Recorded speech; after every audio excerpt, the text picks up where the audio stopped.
Bonjour à toutes et à tous, bienvenue sur Flora TV News. On ouvre ce journal par le procès de Constant Moutamba. La Cour de cassation reporte l'audition des témoins au 6 août. L'affaire impliquant l'ancien ministre de la Justice, Constant Moutamba, s'est poursuivie ce lundi 4 août devant la Cour de cassation. Cette audience, initialement prévue pour l'audition des témoins, n'a finalement pas rempli son objectif, malgré la présence de plusieurs personnes citées à comparaître, des témoins absents et des contestations. La défense a soulevé deux griefs majeurs. D'une part, le greffe n'a pas convoqué plusieurs témoins demandés par la défense, tandis que la majorité des témoins du ministère public étaient bel et bien présents. D'autre part, elle a sollicité le renvoi de l'audience afin que tous les témoins puissent être entendus le même jour. La Cour a accédé à cette demande, annonçant que tous les témoins seront entendus lors de la prochaine audience, prévue pour le mercredi 6 août. Toutefois, elle a décidé d'entendre exceptionnellement un expert en marché public afin d'éclairer la procédure de passation des marchés, des personnalités attendues à la barre. Parmi les témoins que Constant Moutamba a demandé à faire citer figurent plusieurs hauts responsables. Judith Suminwa Tuluka, Premier ministre Jules Alingeti, ancien inspecteur général à l'IGF Rose Mutombo, ancienne ministre de la Justice. L'un des témoins clés, Alder Kisula, secrétaire exécutif du Sénaref, a refusé de comparaître. Dans une correspondance, il a invoqué l'impossibilité légale de témoigner sur une affaire à laquelle il a été mêlé dans l'exercice de ses fonctions. La défense conteste cette décision et exige sa comparution. Un expert pour clarifier la procédure. Avant de lever l'audience, la Cour a entendu un expert de l'Autorité de régulation des marchés publics, ARMP. Celui-ci a exposé pendant plusieurs heures les mécanismes de passation des marchés publics, les irrégularités fréquentes et des précédents similaires. Ces explications ont permis de répondre aux questions de la Cour et des avocats du prévenu. Des accusations de partialité dénoncées. Parallèlement, l'Association congolaise pour l'accès à la justice, ACH, a exprimé ses préoccupations face au déroulement du procès. Lors d'un point de presse tenu le samedi précédent, l'ONG a dénoncé plusieurs violations des principes fondamentaux de la justice, notamment ceux des principes de Bangalore et des Nations Unies, tels que la présomption d'innocence, l'indépendance et l'impartialité des magistrats, le respect du droit de recours, la non-discrimination. L'ACH affirme que la Cour semble rejeter systématiquement toutes les exceptions soulevées par la défense sans motivation et dénonce un rythme précipité du procès qui pourrait donner l'impression d'un verdict déjà décidé à l'avance. Requête en inconstitutionnalité en cours. Les avocats de Constant Moutamba ont déposé 2 requêtes en inconstitutionnalité auprès de la Cour constitutionnelle, contre la décision de l'Assemblée nationale ayant autorisé les poursuites, contre la décision de la Cour de cassation ayant rejeté les exceptions de la défense. Ils contestent également la régularité du vote à l'Assemblée nationale, effectué à main levée, alors que la Constitution exige un vote à bulletin secret. La défense demande donc à la Cour de cassation de suspendre provisoirement la procédure en attendant la décision de la Cour constitutionnelle. Une affaire emblématique. Pour rappel, Constant Moutamba est poursuivi pour le détournement présumé de 19 millions de dollars américains, fonds destinés à la construction d'une prison à Kisangani. Ce procès, très suivi, est devenu emblématique des enjeux liés à la transparence dans la gestion des finances publiques en RDC.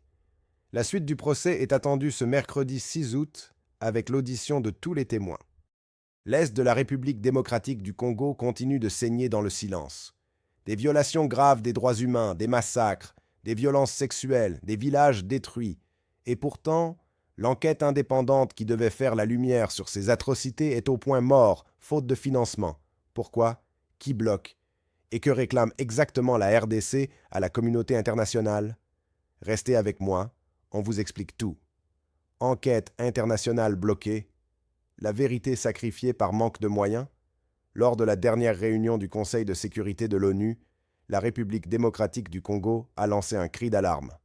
Elle demande le soutien urgent à une mission d'établissement des faits et à une commission d'enquête indépendante sur les crimes commis à l'est du pays. Chantal Chambou-Mwavita, citation adaptée. La ministre congolaise des Droits humains, Chantal Chambou-Mwavita, a été très claire. Sans financement, il n'y aura ni vérité, ni justice. Et sans justice, aucune paix durable n'est possible. Le problème du financement.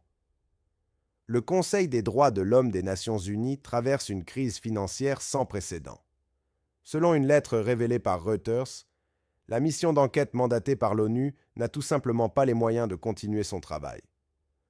En cause, le non-paiement des contributions de certains pays membres, mais aussi les coupes drastiques dans l'aide étrangère, notamment celles décidées sous Donald Trump. Déclaration choc de Volker Turk. Le haut-commissaire Volker Turk a prévenu. Sans fonds, les enquêtes sont bloquées et les preuves de crimes de guerre risquent d'être perdues à jamais. La gravité de la situation. Des exécutions sommaires, des violences sexuelles atroces, des crimes de guerre présumés, ce sont les premières conclusions de l'ONU sur le terrain, mais la Commission n'a plus les moyens de poursuivre. Alex El-Joundi. Le chef des enquêtes de l'ONU a même déclaré que le bureau avait déjà vidé ses réserves pour lancer la mission, sans pouvoir aller plus loin. Le budget nécessaire, 3,9 millions de dollars. Une goutte d'eau face à l'ampleur des crimes. L'appel de la RDC.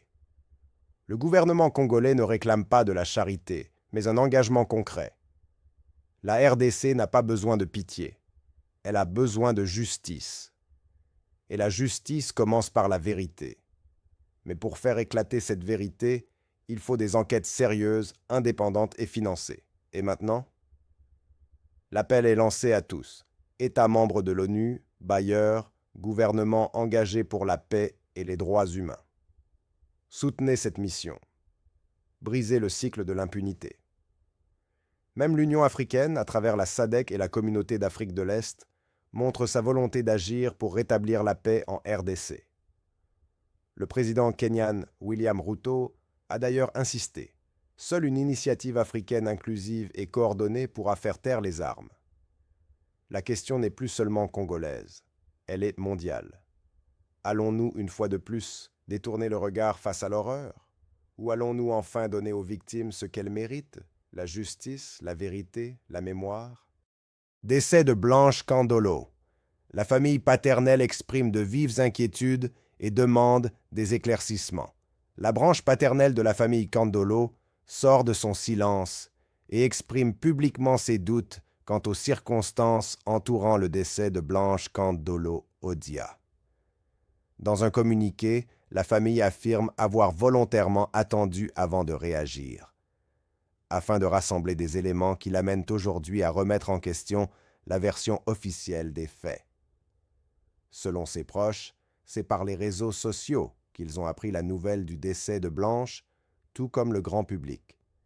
Ils dénoncent un rapatriement jugé précipité du corps, ainsi qu'une volonté de dissimulation, illustrée notamment par le refus opposé à la famille d'avoir accès à la dépouille pour l'examiner. Les Candolo s'insurgent également contre le caractère expéditif des funérailles, qu'ils estiment menées dans une certaine opacité, notamment en ce qui concerne la chronologie exacte des événements ayant conduit au décès. La famille dit ne pas adhérer à la version officielle qu'elle considère comme incohérente et incomplète. Elle remet en cause la conclusion des premiers résultats, qualifiés de lapidaires, qui mentionnent une cause indéterminée du décès. Elle dénonce en outre un changement de récit jugé douteux autour de cette affaire. Dans sa déclaration, la famille affirme se réserver le droit d'engager des démarches auprès des autorités compétentes afin que toute la lumière soit faite. Elle rejette catégoriquement la version avancée par l'ex-mari de Blanche, Mr. Marcelo, qu'elle accuse de contradictions et de mensonges entre ses premières déclarations pendant la période de deuil et ses prises de position actuelles. Enfin, la famille déplore les propos tenus par ce dernier concernant les suites des événements et les discussions autour du patrimoine de la défunte qu'elle juge inappropriées. Une rencontre avec les responsables familiaux est annoncée prochainement, au cours de laquelle des précisions supplémentaires devraient être apportées. Merci d'avoir suivi ce journal. Abonnez-vous, partagez cette vidéo pour faire entendre la voix des sans-voix et dites-nous en commentaire Selon vous, pourquoi cette enquête de l'Est est-elle vraiment bloquée? On en parle juste en dessous. Justice pour la RDC, dire Génocost, ONU, droits humains.